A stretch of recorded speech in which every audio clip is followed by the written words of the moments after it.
central New Mexico. October 19th, 2019. Investigative journalist Linda Moulton Howe has invited ancient astronaut theorist Giorgio Tsoukalos to join her on a trip to a spot in the desert just outside Roswell, very near what is known as the skip site. According to eyewitnesses, one of the 3 UFOs seen in the sky in July 1947 first crashed to Earth near this location, then was propelled back into the air, skipping like a stone in a pond before finally coming to rest. Linda was contacted by geologist Frank Kimbler, who wants to show her mysterious metal fragments that he found here and search the area for more. Linda, this is so exciting. I have not been here in a couple of years, so I'm really looking forward to meeting Frank. Yeah, well, I'm glad that we've got a geologist who's helping, because the geologist looks at land and says if there is debris, there's going to be some kind of a drift with the land.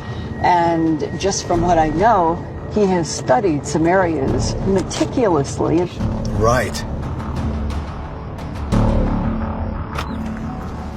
Giorgio and Linda arrive at the skip site and meet Frank Kimbler, a local geologist and professor of earth science. How are you? Nice to meet you. Good How to are see you? you. All right. Frank, Linda, finally. Yes, you and I have been chasing these artifacts, Chasing the from metals, UFOs looking for parts. Yes.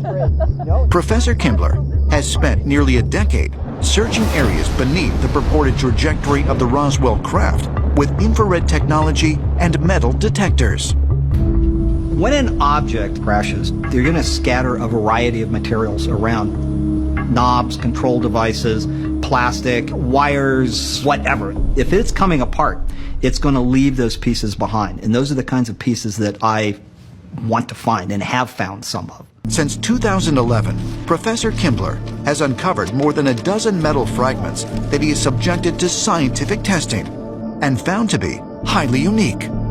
That's what we want to go out there and see where you've been getting this. Frank, Yeah.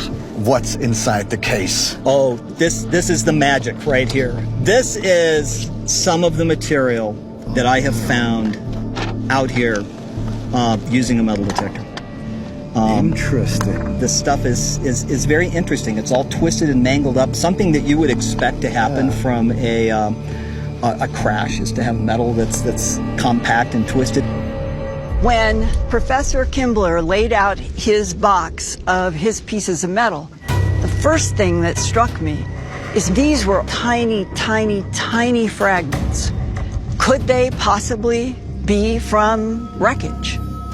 These pieces are small, which is things that the government would have missed. They wouldn't have been able to find it. And here's my magic. Let's get a comparison here. Oh, This- look at that. Look at that. Look at, it's like a snowfield. After all these years, all of the pieces, they look absolutely pristine. That's the magnesium zinc side. This has got layers to it. That's amazing. It's But I bet you've never seen anything like no. this.